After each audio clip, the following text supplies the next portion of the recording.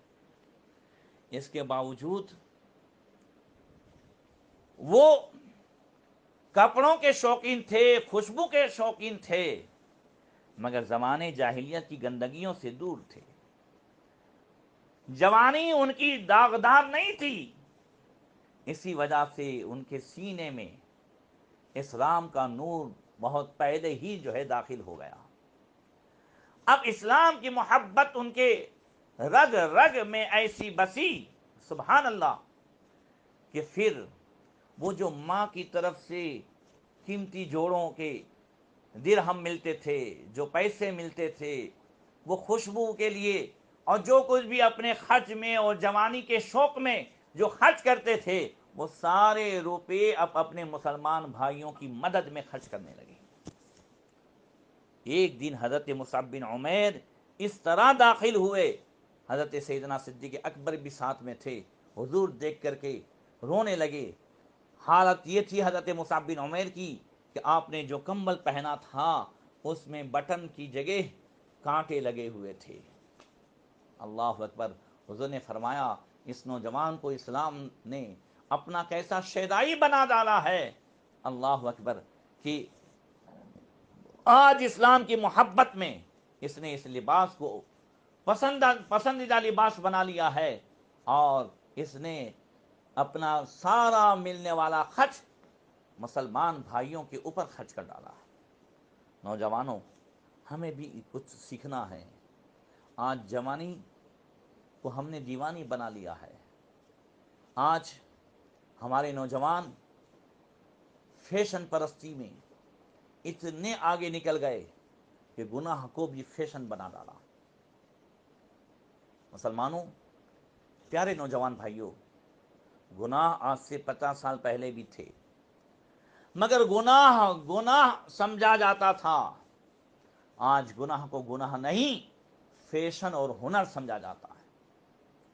پہلے گنہگار کو سزا دی جاتی تھی، آج گنہگار کو سنمانت کیا جاتا ہے۔ آج کا اگر نوجوان کالج میں ہے، کالج میں پڑھتا ہے، اور اس کی اگر کوئی گرل فرینڈ نہیں ہے تو اس کو بے وقوف سمجھا جاتا ہے۔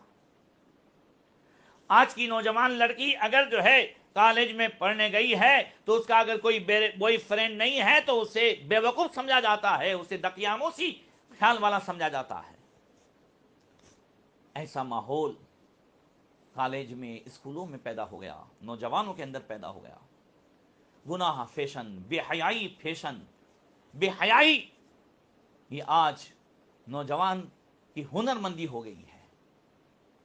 اللہ اکبر، ایسے ماحول میں کہ جہاں حکومت کا بھی کوئی ڈر نہ ہو، حکومت کی طرف سے مجرموں کو پروٹیکشن دیا جاتا ہو، انہیں سنمانت کیا جاتا ہو، ایک نوجوان لڑکا یا لڑکی آج کے اس برے ماحول میں اپنے دامن کو داغدار ہونے سے کیسے بچائے اور کس طرح گناہ سے دور رہے، سنو، قرآن میں آج بھی اس کا علاج موجود ہے۔ اللہ تبارک و تعالی 21ویں پارے میں فرماتا ہے، ان الصلاۃ تنہا عن الفحشاء والمنکر، بے شک نماز بے حیائی اور برائی سے روک دیتی ہے۔ آج بھی اگر نوجوانوں بے حیائی سے بچنا ہے، برائی سے بچنا ہے، تو نمازی ہو جاؤ، اللہ کے آگے سر جھکاؤ، اللہ کا وعدہ کبھی جھوٹا نہیں ہو سکتا ہے۔ حضرت انس بن مالک رضی اللہ تعالیٰ عنہ سے روایت ہے، وہ کہتے ہیں ایک صاحب نماز پڑھتے تھے مگر کچھ برائیوں میں بھی مبتلا تھے۔ حضور نبی کریم ہادی دو عالم صلی اللہ علیہ وسلم کی بارگاہ میں عرض کیا گیا، یا رسول اللہ،